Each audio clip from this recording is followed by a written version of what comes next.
Buon pomeriggio, sono Silvia Petrosillo di Macmillan Education Italy. Benvenuti al nostro webinar di oggi in cui ospiteremo Thom Kiddle, direttore dell'istituto NILE, il Norwich Institute for Language Education. NILE è un ente accreditato dal British Council e membro di Equals. NILE organizza corsi di formazione per docenti di lingua inglese, corsi online, quindi attraverso webinar, oppure face to face, nella sede inglese e anche in Italia su richiesta, su vari argomenti, a partire da certificazioni richieste dai docenti a argomenti più specifici e anche generici su richiesta. I corsi NILE, è anche bene ricordarlo, sono acquistabili tramite la carta docente. Per conoscere come iscriversi e come poter utilizzare la carta docente per acquistare un corso NILE e per conoscere anche gli sconti riservati ai docenti di lingua inglese, potete contattarmi direttamente al mio indirizzo email che vi sarà fornito alla fine del webinar. Questo pomeriggio Thom parlerà di Principles and Pitfalls in Language Assessment, un argomento molto importante. La valutazione è un argomento molto richiesto a voi docenti di lingua inglese. Esploreremo quindi con Thom vari modi della valutazione. Thom inoltre ha anche conseguito un master proprio in language testing e ha una lunga esperienza di insegnamento di lingua inglese in varie parti del mondo.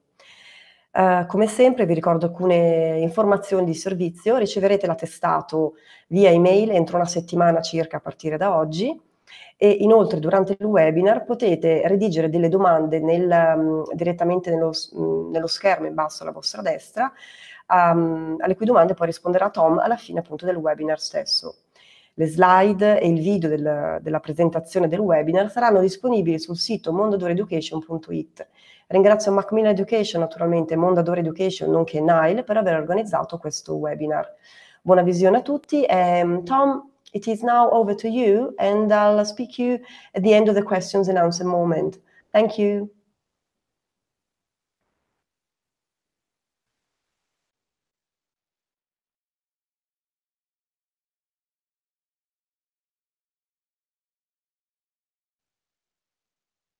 Good afternoon. Good afternoon, everybody in Italy. Thank you very much to Silvia for the introduction, and thank you very much to Macmillan and to Mondadori for inviting me to speak to you here today from our base in Norwich. Silvia's given a very nice introduction to me and to what NILE does, and I'm going to be talking to you today about principles and pitfalls in language testing and assessment, which is very dear to my heart in my own professional career and also in what I do for NILE on a day-to-day basis.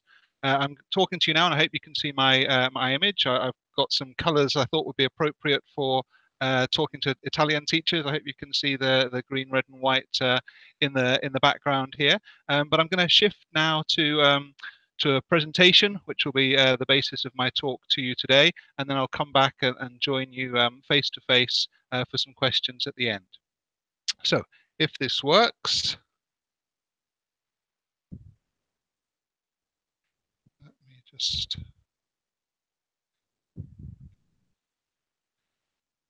Yeah.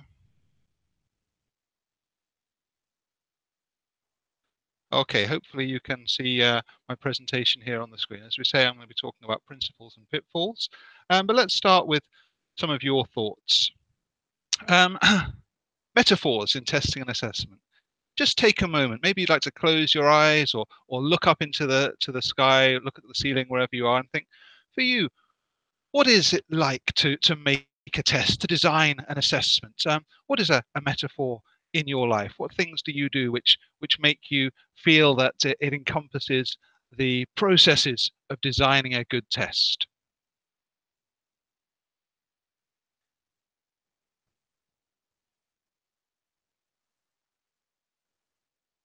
Now, this is something maybe you've had thoughts coming into your mind about. Making a test is like preparing a meal, getting the ingredients right, getting the proportions right, getting the recipe right, so that when you present your test to the students or your meal to your guests, you have everything in balance and everything's right there for the way you want to engage the people you're cooking for or you're testing. Maybe your metaphor was more about Going on a shopping trip, getting everything that you need from the resources you have, and choosing and selecting things which you think are appropriate for the situation, that they're the right fits, that they're the right shape, and they achieve the outcome that you want to achieve. Maybe your metaphor was more like a construction metaphor, starting with the foundations and having a good blueprint, a plan for where you want to go, and slowly building up to the finished article. Or maybe for you, making a test is like going on a journey. You learn new things every step of the way. You decide new things. You take turns, to follow maps, follow your intuition, and at the end of the journey, you'll realize whether you would make the same journey again or whether you would do different routes to get to a similar direction in the future. All of these are very valid metaphors for the process we go for when we think about designing a test, designing an assessment instrument for the learners we work with. But it's not easy. Let's start with stating some truth. It's not easy to design a good test, to understand all of the things that are involved in test design and production and delivery, and analyzing the results and sharing the results with students. And there are some very fundamental things which we need to make decisions about at the start of the process. As this is a webinar about testing and assessment, let me start off with a test question for you. Here's our test question. And the test question is, which tree is the biggest? Let's have a think about what your answer might be. Which tree is the biggest? Well, you may think that the tree on the left is the biggest because it covers the biggest area in space. It's the widest area that's covered. It's got perhaps the most leaves. It's the fullest there, the most branches.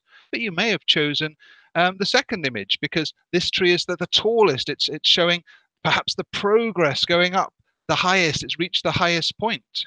You may have thought that the third image is more representative of the biggest. It's got the biggest circumference, the biggest girth. It's the widest around the base. Or it may have been for you that the biggest is actually not just what we can see above the ground, but what goes down below the ground.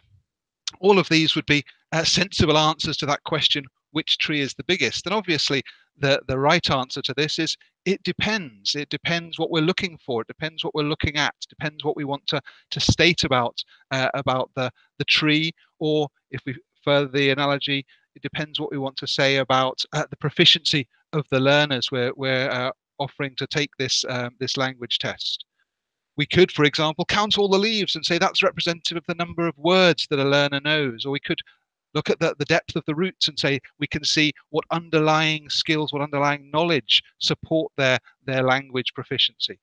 But it's even more difficult than that because language proficiency isn't as stable as a tree where we could measure the circumference or count the leaves on the branches or even measure the depths of the roots. Language proficiency doesn't stay in one place at one time. In fact, it's more like a swarm of bees. How on earth do we measure a swarm of bees? At some points they can be all clustered together and within a hive, and we could say, okay, they're all there, but in other times they're flying around the sky. And if we think about all of these bees representing different bits of language knowledge that a learner has, at what point can we do a cross-section, a testing moment that we can say, this is exactly how much space the language proficiency occupies, or how many things that a learner knows about language, or what they can do without language. So we need to acknowledge that we're dealing with a movable feast, with something that we have to make decisions about when we're going to do a cross-section, when we're going to decide exactly what and how we're going to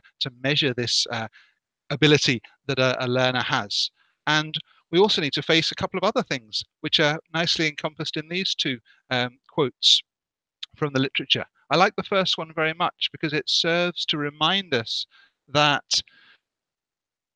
not everything that we can count with numbers actually counts in education.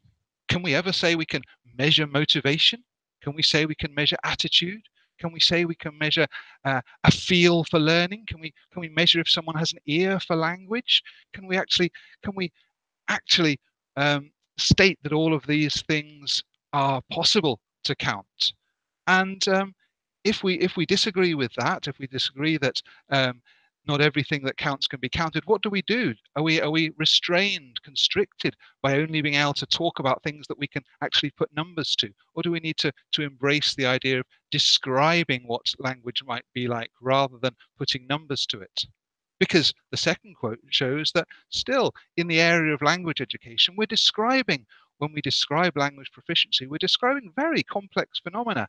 We're describing things that we still don't have the full theory of how a first language is learned and how a second language is learned, and which parts of the brain operationalize that knowledge to produce written speech, to produce written text, or to produce spoken language. And what we need to do as language testers and as teachers is try and describe this in a small number of words that are meaningful and understandable to all the different people who might be interested in our test results, the students themselves, the parents, the school, the educational authority, the country. On an international level, what do these words mean across contexts? So we have to accept and embrace the challenges that exist in our field, and particularly in the idea of what we can do as teachers, what we can do as test designers, what we can do as assessors to make this meaningful for the people we're talking to about our learners' proficiency. And there's another thing as well, which is a challenge, I think, for teachers, and it's the relationship between teaching, learning, and assessment. And testing, of course, is a part of assessment. And to illustrate this, I want to introduce you to my son. Hopefully you can see my son there. This is Luke, or Luca to you, age 2.5. And he's going to be, in this short video I'm going to show you, he's going to be undergoing a learning experience. And I'm going to ask you to watch the video. It's only less than a minute long, but I want you to look at the learning experience that he undergoes here. I want you to try and do 3 things. The first thing I'd like you to do is to identify the target language. What part of the language is he learning at this moment? The second thing I want you to do is to look at it from pedagogical terms. Are there any principles of good teaching and learning that you can see in this short video? Are there any things that make us feel confident that this is a positive learning experience, one that will result in a successful learning outcome? And the third thing to do is to tell me, or to think for yourself, what point does teaching become testing? At what point is the learning process moving into an assessment process, a moment at which he's tested on the knowledge he's learned? Okay, so those are the 3 things. What's the target language? What are the principles of good teaching and learning which you see in his experience? And at what point does teaching turn into testing? Okay, so I'm going to play the video now, and I'm just going to enable the sound.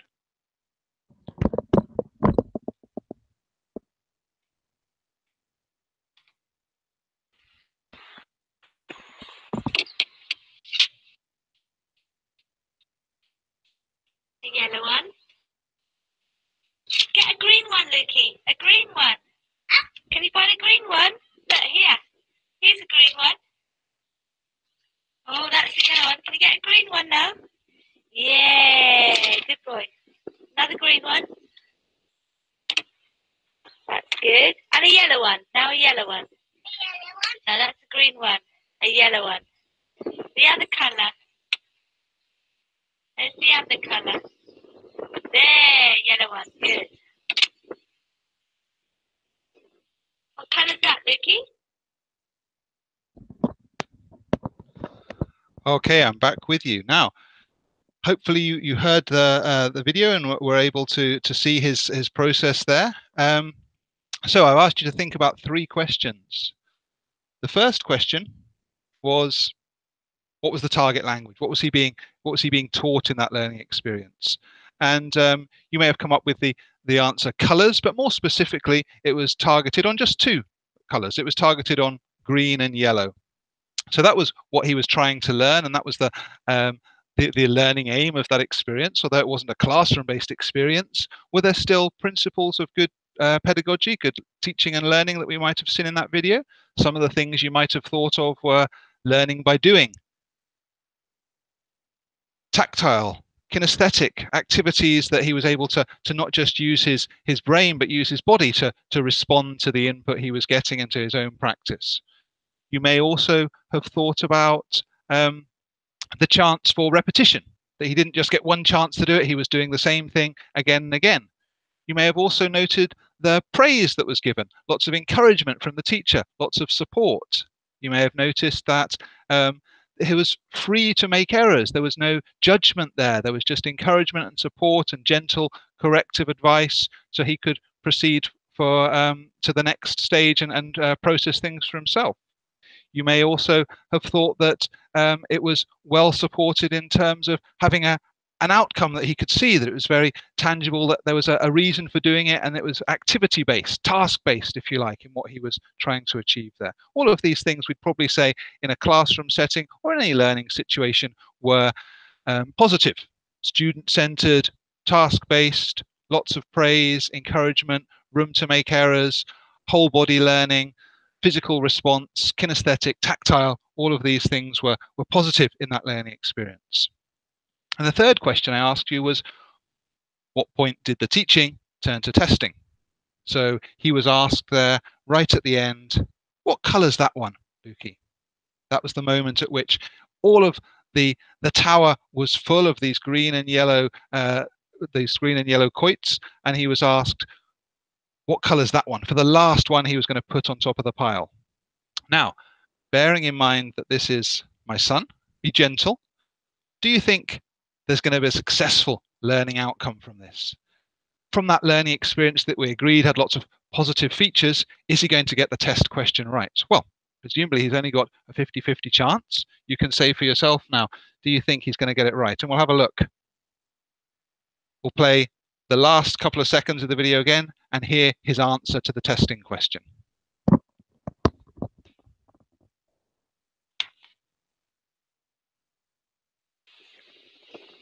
What colour's that, Lukey? Red.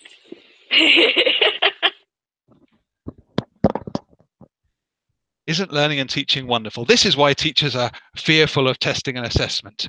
Hopefully you heard there that after all that positive learning, all of that input, all of that self-directed learning, all of that support, his answer to the question, what colour's that one, was red. Where did that come from? And that speaks so much to us as teachers. Where is it that all of that input goes? What is it that makes a difference to a learner? Because clearly it hadn't made a difference to him, despite the fact that we said, yeah, it's a very achievable task, yellow and green. We had all this input, and he comes out with red at the end there.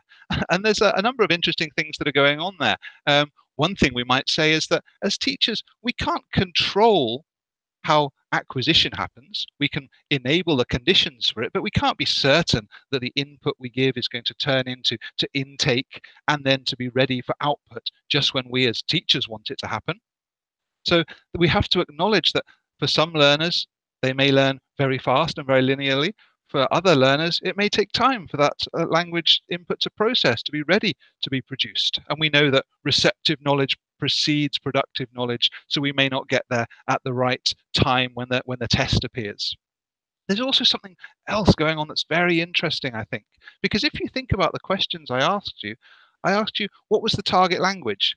And we said that the target language was yellow and green. But then if we think about the test question he was asked, the test question was, what color is that one? So actually, that's not a very fair test question, is it? We've taught him yellow and green, yellow and green, yellow and green. But when we've come to the test, we've actually asked him not just, do you know the difference between yellow and green, but do you know that yellow and green are part of a set that we call colors? And color is the overarching category, and yellow and green are two of the words within that category. So we've asked a question which is much more cognitively demanding than the learning we've given him. In fact, the way we've tested him has tripped him up completely. And it may be that if we'd asked the test question, is that yellow or green, he'd have stood a much better chance of showing his learning than a question which works on an abstract level, what color is that one? So we have to be really careful that the tests we make, the tests we design, the instruments that we have to check learning progress and to check learning achievement are actually fair and valid representations of the teaching that's gone into them. Now, I told my son, who's much older now, that I was going to be using this video to talk to teachers in Italy, and he said, "Oh no, Dad, everyone in Italy will think I'm stupid and can't speak the language." So he asked me to make another video just to show that he was capable of doing that now. So here is Luke aged 7. This is yellow. This is green. And this is red. And he was very keen that I shared that with you so that you knew that he had achieved the learning outcome now, 5 years later. And there's another interesting point about that, isn't there? Another interesting point that they'll get there eventually.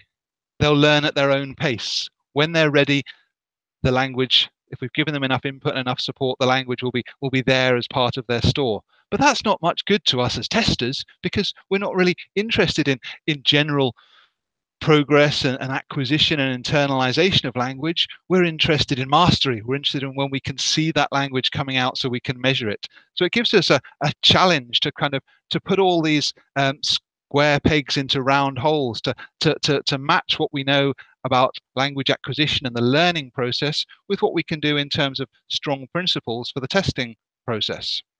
And that's why I'd like to talk to you about principles today.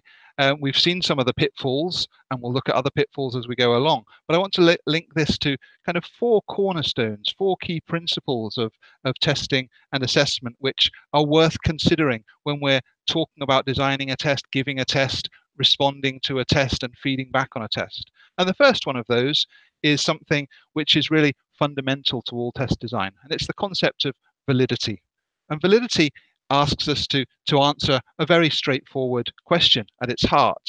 And that question is exemplified by this still from a TV advert that was shown in the UK for many years. To what extent does the test measure what we claim it measures? If we take the example of my son there, was that a test of yellow and green, or was it actually a secret test of the abstract concept of colours? So to what extent does our test do what it claims to measure?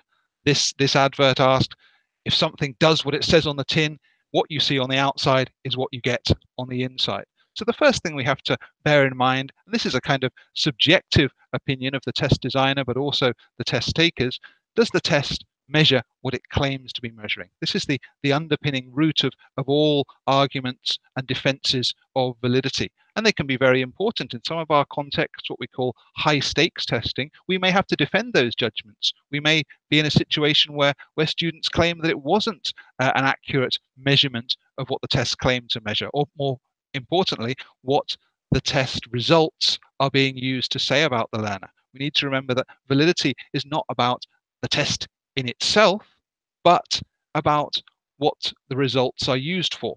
So we may have the most perfect placement test, but if we use it 3 months later to measure the achievement of learners on a particular course of learning, it'll no longer be valid for the purpose we're putting it to. So really, does the test do what we claim it does? And are the results and what we say about the students' learning supported by the activities we've asked them to do in the testing process? We can think very clearly. An example of this might be if we're testing speaking, and if we try and base some of the speaking activities on their knowledge of the phonemic script, does that have any justification of a test measuring what it claims to measure, or is that actually testing a very different skill or part of the speaking skill? And this leads us to the question of authenticity. Authenticity about to what extent can we replicate the kind of activities that learners will do in real life settings, whether those be real academic settings or real social settings or real professional settings. To what extent can we replicate the kind of activities they'll do in real life settings with the kind of activities we can set them in a testing situation? Now, I don't know how it works in Italy, but in the UK, when your car is over 3 years old, they ask you to take it once a year to a garage to have an MOT, which is a Ministry of Transport test. And the purpose of that test is to say whether the car is still able to be driven on the roads safely. And it does things like it measures the brakes. Now, the most authentic way, the real life way of measuring how good the brakes on my car are for the mechanic from the garage to get into my car and to drive around the town, and every time the car needs to brake at a red light or in a queue of traffic, to put on the brakes. And if the mechanic doesn't crash into the car in front, then that will be a good test, an authentic test of how the brakes need to operate. And he should probably do that in dry weather and in wet weather and in icy weather, all sorts of weathers, to give a broad picture of the car's performance under different conditions. Wonderful. I don't want to give the mechanic my car for that long, and I don't think the mechanic wants to be put in that situation. So we have to get to some kind of operational authenticity from the tasks we set. In the car example, they put it on a machine which generates the speed from the road and then check if the car's brakes are holding up. So in a sense, every testing situation is by nature slightly inauthentic, because we're unable to follow the learners through their real life progress. But we do want to try to get as close as possible to the operations that we ask a learner to perform in their head and verbally or in writing, to the same kind of operations that they'll do inside their head and with their hand or the keyboard or their mouth when they're in the test situation. So we need to remember the authenticity principle as part of the tests we design as well. And of course, we need to remember fairness. A key part of validity is the idea of fairness for the candidates who are taking it. Now, this is possibly the most famous cartoon in language teaching and testing. I'm sure many of you will have seen this cartoon before. The idea there that for a fair selection, everybody has to take the same exam. The exam must be the same for everybody, because that's the only way to assure fairness. And we can see what's trying to be represented here is something fundamentally unfair, because all of the candidates of this exam have different properties which can't all be measured by that same tree climbing test. There's a couple of points to remember about this. The first one is that we may have testing situations in which specific skills are necessary that not everybody has.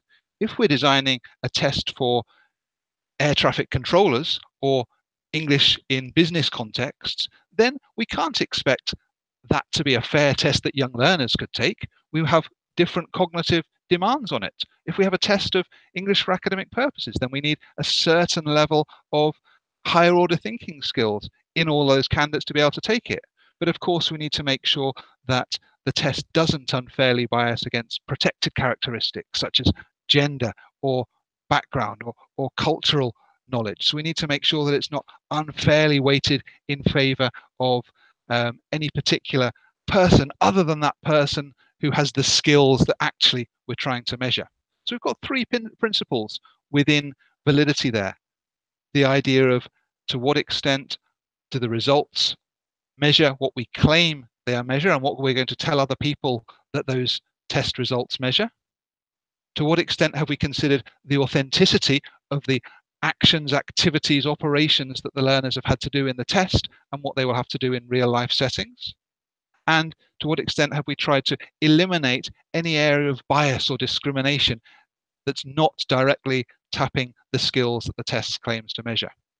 So those are our kind of underlying principles of validity. The second cornerstone that we want to be looking at in terms of our test principles is directly related to validity, but it's the concept of reliability. And reliability really asks the question, does this test measure consistently? If I gave it to the same learners on a different day, if their knowledge and skills were the same, would their test results be the same? Many of you may have a variation on the bathroom scales in your houses. You know that you trust, or you hope you can trust, that when you get on the scales last thing at night and you get on the scales first thing in the morning, there won't be dramatically different results unless you're prone to an enormous midnight feast that you can see what the change in weight might be down to. But we expect that the instrument that we use will measure consistently over time if nothing else has changed. And that for us might mean that we need the test items to be measuring a similar thing within a test and not be too random. It might be that we need to check that the answer key is right, that we can't have different markers giving different points to different answers, or one marker giving a mark and another marker deciding that doesn't get the mark. So it might be about our marking key needs to be very consistent. And more often, for us as markers, particularly when we talk about marking the productive skills, the marking of speaking and writing tests, we need to think about scales and how we're interpreting the scales. And I've got another cartoon for you here, just to allow you to read through very briefly for yourself.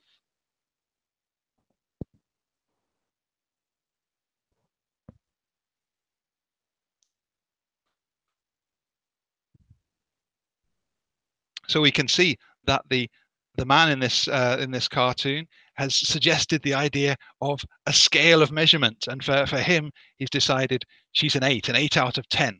That's some scale that he's assuming is shared with her. But then she comes back with this response, "You're a 10," which gives him pause for thought, because he doesn't think of himself as a 10 out of 10 in any sense. And he's asking this question: are we using the same scale? Are we actually talking about the same measurement instrument? And she comes back with a very witty response: 10 is the number of seconds it would take to replace you, not you're a 10 out of 10 on handsomeness or desirability or future partner status.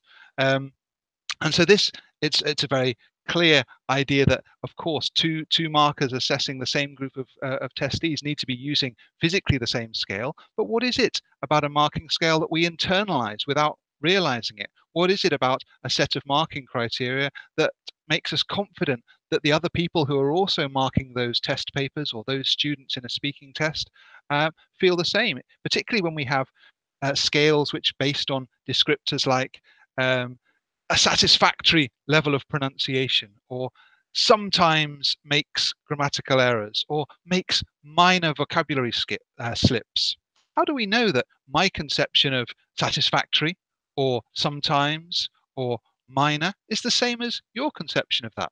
I may have much stricter principles in my own head about what grammatical correctness means in language performance, and therefore for me sometimes making grammatical mistakes might be far fewer in number than for you, who are more lenient and more communicative oriented. So we need to be sure that when we're marking reliably, either ourselves on a Monday morning with ourselves on a Friday afternoon, or ourselves as teachers in a group of markers who are all trying to give the same results for the same levels of performance on a larger scale, whether that's a class scale or a school scale or a national scale, that we're all having the same conception of what the statements about student performance mean in relation to a marking scale and the scores that we give them. So we've got this idea of we need to be reliable in the measurement, even if that's about the questions, and the questions have a marking key that's a right or wrong, or 1 point or 2 points, but also in the marking on a productive level where we're making subjective judgments, when we're using expert judgment, teacher judgment, rater judgment. Are we using the same scales, and do we understand those scales in the same way? And then we have the complicated issue of how broad is our measurement. You may be familiar with this this folk tale, which I believe originally comes from India, which is about the blind men and describing what an elephant is. And the story goes that 5 blind men were asked to answer the question, "What is an elephant?" And so the first person touched the trunk of the elephant, and it said, "Oh, the elephant is like a snake, but thicker and a bit harder to the touch." And the other one touched the elephant's leg and said, "Well, no, an elephant is like a tree. It's solid and firm and unmovable on the ground." And another man touched the elephant's ear and said, "No, actually, it's like a sheet, like a leathery sheet, and it flaps and folds, and you can move it." Another one touches the skin as well. "It's like the wall of a house. It's like a big solid block." And the final one touches the tail and it says, "No, for me, it's like a whip that's movable and moves around without you being able to touch it." And of course, they were all touching the same animal, but none of them had the bigger picture. And so how can we be confident when we're marking reliably that we've covered enough of the learner's language to make a solid, reliable judgment on that? Have we sampled so narrowly of what they can do that actually it's not representative of what they might do in other situations, and somebody else sampling another small part of that ability has got a completely different result because they haven't looked at the bigger picture? And so that might easily relate to something like a speaking exam, whereas if we say, okay, I'm going to get the students to write a postcard, and on that basis I'm going to judge their writing proficiency. Well, okay if the results we're reporting are about postcard writing, but if the results we're reporting are about language written performance generally, then the ability to write a postcard, in authenticity terms, perhaps an older and slightly outdated skill in the advent of digital communication, is that giving us enough of a picture of the written performance skill to make us feel confident that we've that another person who did a similar writing task in another genre would get a similar score. So we have to be careful that we have the breadth in reliability as well, and that's particularly important for teachers when we're looking at learners all through the term. Do we base our judgment just on a single written multiple choice test, or do we draw in other aspects where we can measure their performance in tasks, their performance with other peers in the class, their performance on listening and reading and speaking, as well as their grammatical and vocabulary parts that we can test easily. So we've got this idea of reliability as well. So we'll move on now from reliability, that's our second cornerstone, to our third cornerstone, which is all about practicality. Practicality asks us to have the consideration. Well, it's all very well considering reliability and validity and making the most beautiful test for the purpose that we can, and thinking this is the ideal test situation, and look at my test, isn't it perfect? Don't all my questions match, and aren't they all addressing the same idea, and aren't they well written, and isn't the answer key well developed, and isn't my scale brilliant, just like this car? But if we're in reality realize that our settings for driving this car look a bit like this, then we're in a tricky situation. We have to make sure that the test design and the activities we make the learners do and the way we try to measure those activities are actually realistic for the context we're putting that in. If, for example, we design a test that's dependent on an internet connection or having access to a computer, is that internet connectivity stable? Will all learners be able to operate that in the same way? Are they familiar with the keyboard, or have they jumped over the keyboards and are now into touchscreen technology rather than being able to type fast on a keyboard? If we're asking for a speaking assessment that's actually assessed by 2 teachers rather than 1, and neither of those teachers are the classroom teacher because they don't want to prejudice their judgment. Is it possible? Is it financially possible to get 2 teachers per student? Is it possible to train those raters in advance? Have we got time to do the standardization training? If we're designing a listening test and we want to use colored pictures, is it possible that we can actually produce enough test papers which have color rather than a black and white photocopier? I was doing testing situation in Nepal, in the base of the Himalayas, and the practicality concerns for the test we were designing were so severe, so strict, in terms of the test being written in the capital city and then being taken by road and by bumpy roads, particular points, and then tests loaded onto a donkey, which were taken. The donkey was led to test centres which were away from the nearest road, in some cases a day or 2 days away from the nearest road. How do we ensure practicality of those tests? How do we ensure that the test centre at the end of this test's journey is able to deliver the tests that we conceptualized back in our infrastructure-enabled setting in the capital city? So practicality in those terms is a key consideration. And practicality also in technological terms is a key consideration. Now, when I started teaching back in 1997, technology for me in teaching basically meant these 2 things, perhaps familiar to those of you who have been teaching for as long as I have and longer: a cassette recorder and an overhead projector. If you were very lucky and worked in a very well-resourced school, you may have had one of these. Not a slide projector, but an electronic pencil sharpener. This was the height of technology when I started teaching.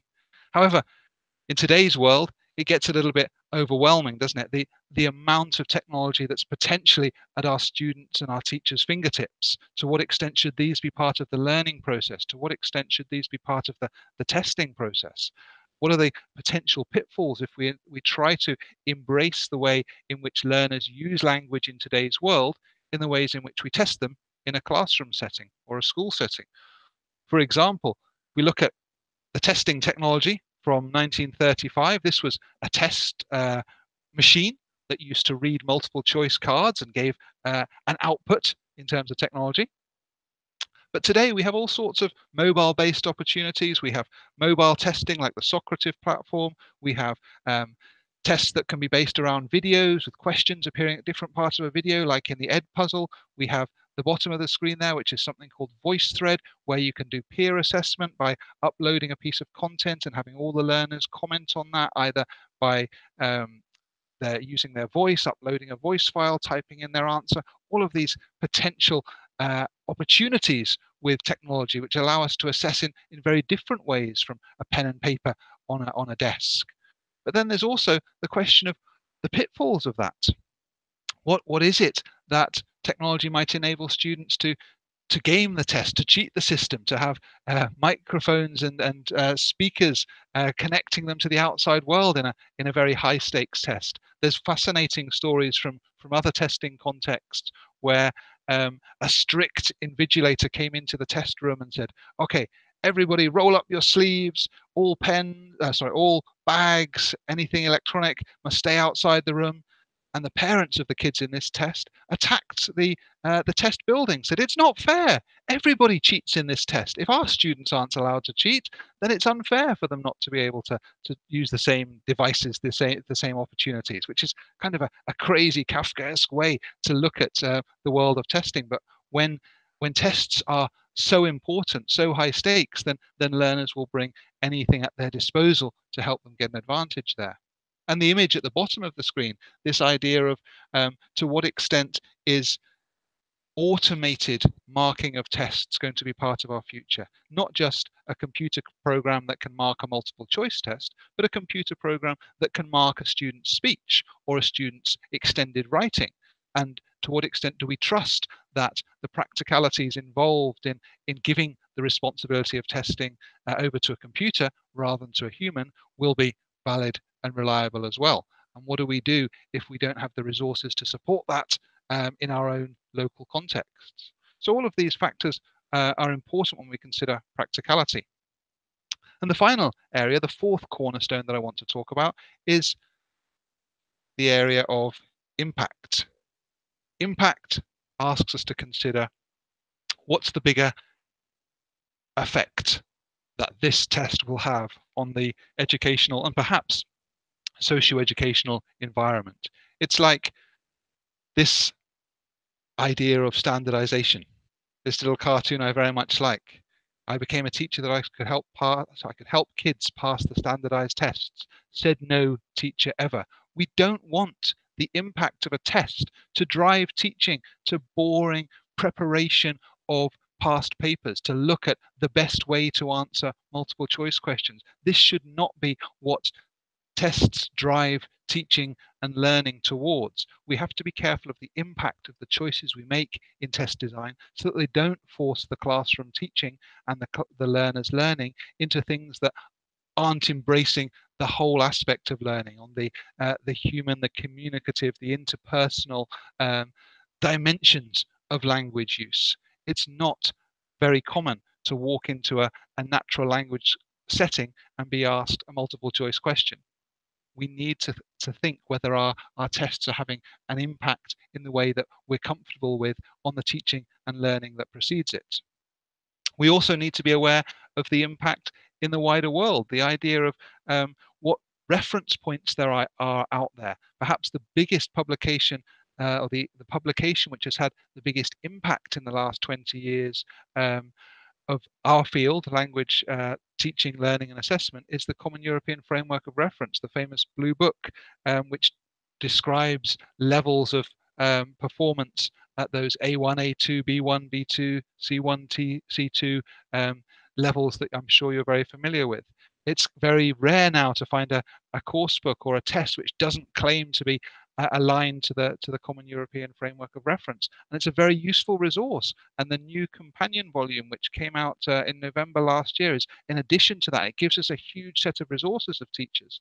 But it's not the only way of looking at language, and it doesn't confer good test status on a test just because it claims to reference those Common European Framework levels. It's a bit like this still from a Disney picture. I'm sure you recognize this.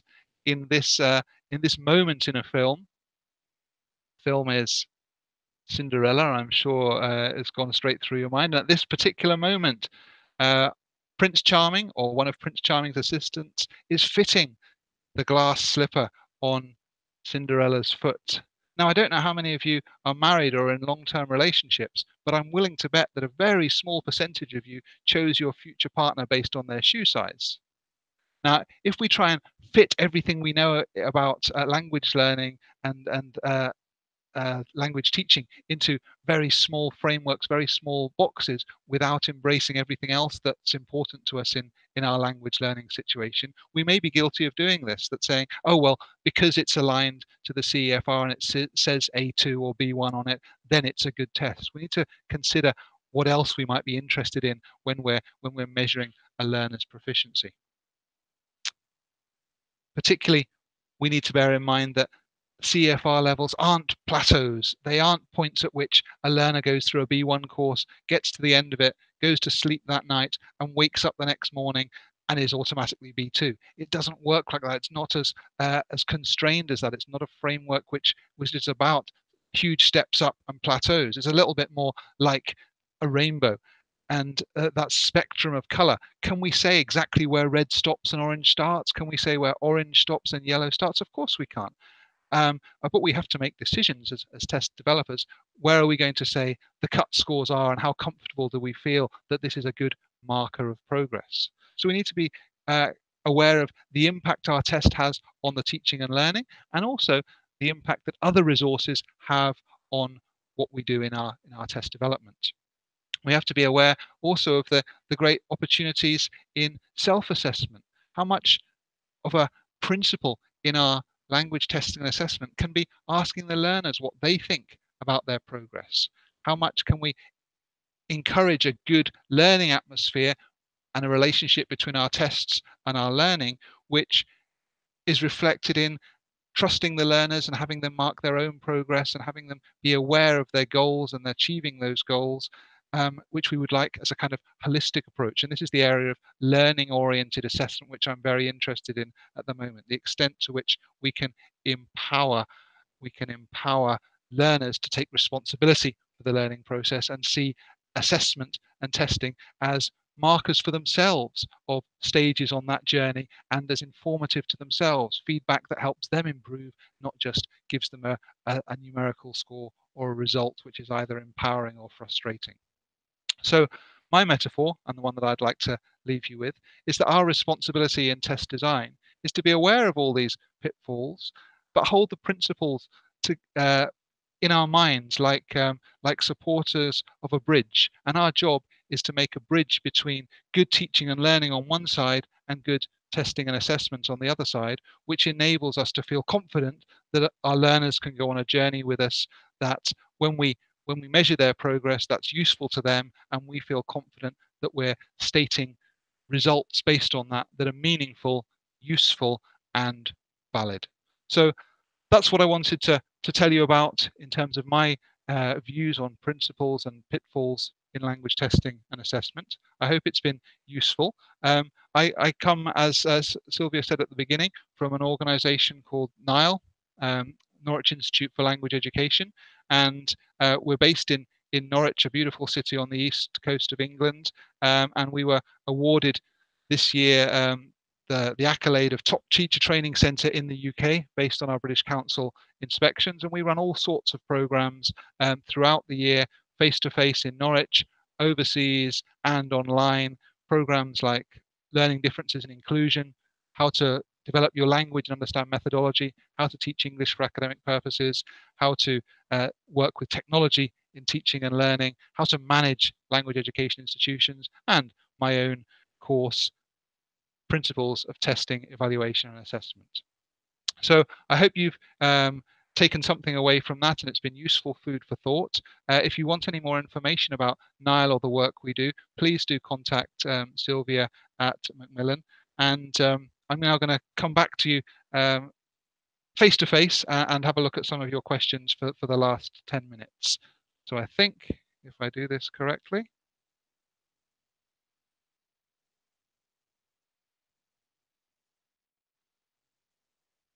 I will be back with you. Hopefully you can see me there. Okay. Okay, there's some lovely questions which I've got now in front of me, and I'm going to address a few of those for the next few minutes. One of the questions which is very interesting is, what would you suggest to teachers when they realise that a test was not really effective? We've got a number of choices there. The first ones are kind of easy for me to say, and those are, well, what lessons can we learn for the next time that we're writing a test or designing assessment instruments for our learners? So on a very basic level, each test we design needs to build on the lessons learned from the past one. There's a lovely quote, I think, from Nelson Mandela, which says, "I never lose. I either win or I learn." So no, we're not always going to be perfect in our test design. We need to be aware that every test is a compromise, but we need to make sure that if we're not comfortable with the effectiveness of the test, then we learn from that experience so the next one's better. However, that doesn't really help the students who took that test. So then we've got two choices. We can either make some decisions before we give the results to students. So we can make some decisions based on which of the test items were not working well, which of the test items proved to be impossible to answer or perhaps had the wrong answer key.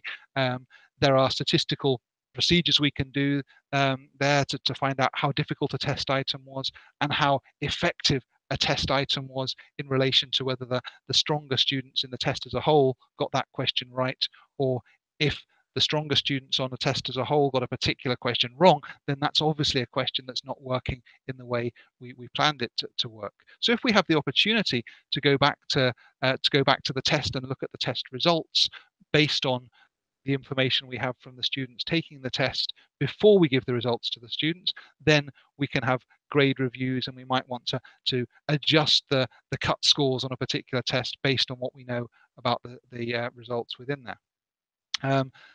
The other option, if we are in a situation where we have to give the results back immediately or the students have already seen the results of their test, is to take that learning experience and turn it into a classroom learning experience and talk to the learners about the strengths and the weaknesses and where they see that as being part of their own learning process. What did they find difficult about a particular test? What did they think would have made a more effective test? What do they think would have been a fairer measurement of their abilities? And we can put that into a kind of a learning space for both us as the test designers and the learners to think about what assessment really means. And if their feeling of not effective was not fair, then it is worth exploring those ideas about what fairness in assessment and a representative sample of their assessment might be in the future. I'll give you an example from my own experience. I did a study for my master's, which was about students taking a speaking test in front of a human rater, or taking the same speaking test but giving their answer to a computer via a microphone like I have on now. And so I set up a situation where students, all the students had the opportunity to perform a speaking test with an examiner and to do a very similar version in front of a computer and giving their response into through a microphone onto the computer. In both situations, the test was marked by a human. We weren't going for fully automated computer mark testing, but the delivery of the answer was either face-to-face with a human or on a computer. And I was trying to decide whether actually in the world that was 2010, in that world, whether learners were ready for computer-based assessment. And interestingly, the results that they got in terms of scores were almost identical. So someone who scored high on the face-to-face also scored high on the computer delivery. However, that's just one part of it. And I also asked the question to the candidates, to what extent do you feel that each test allowed you to give a fair representation of your speaking ability? And 90% of those people who took the test said they felt they'd been able to give a more representative sample of their speaking proficiency in the face-to-face context than in the computer-based context. So we do have to balance that idea of what effectiveness might mean in terms of student perceptions and take into account that their own perceptions of effectiveness weren't actually backed up by the results that they got. They were based up by their inherent feelings about their comfort of speaking into a microphone rather than to a person. Another question here is if a standard test is better than a teacher design test because it's got more test design principles, and the teacher's own plan test may be hazardous because they may not have the training and the experience in test design. And I think it is an expression we use in England is horses for courses. We do need to be aware of the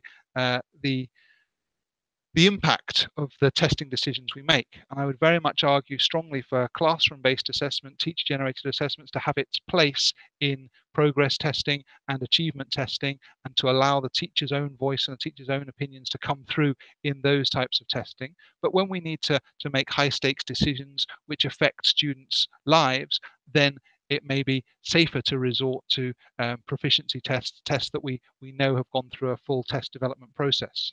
But I would say that even at the very local level, teachers should not be developing tests themselves. It's important to have test design teams, even a buddy system where you can check each other's tests. It's amazing when you're a test writer and you're also the test deliverer, how much you assume about the right answer to a test being clear because of you, when you're writing that item, know what the right answer is.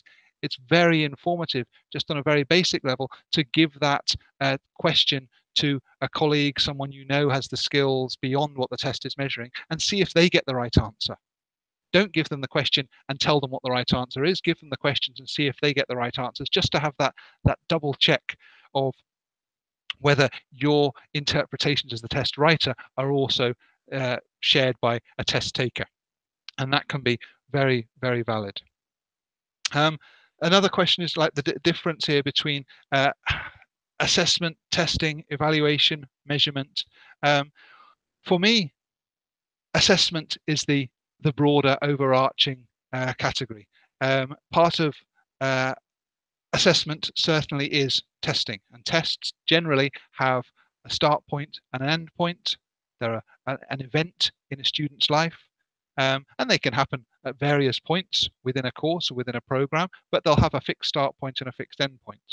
Assessment is a much more overarching category, and we know as teachers that we start assessing from the moment we walk into the class. We might be assessing attitude and behavior as well as language proficiency in everything we do informally, but every decision that we make about whether we're ready to move on, whether the learners have got something, whether they need more revision, is based on our assessment as teachers. And we need to remember that, and we need to value what a teacher can bring to that. Many of the large testing organizations, and indeed the very formation and principles behind the Common European Framework, are based on trusting teachers' knowledge of what student performance is. And so we do need, I think, to embrace other aspects of assessment, which might be a portfolio approach to assessment, using peer assessment, using self-assessment, using other aspects of productive assessment, or task-based assessment, or project-based assessment, to get that bigger picture, so that we're confident that we're not just only testing a very narrow part of the students' their own spectrum on the proficiency. I've run out of time. I've been talking one of my favorite topics, and I tend to run on, but I hope that's been useful for all of you out there. I'd love to speak to you again, and I wish you best of luck with your teaching and your testing. Over to Sylvia. Thank you, Tom. It was great and very interesting. Thank you. I'm pretty sure all teachers appreciate, all this webinar about this important, tricky topic for Italian teachers, which is evaluation and test and assessment, as you may know.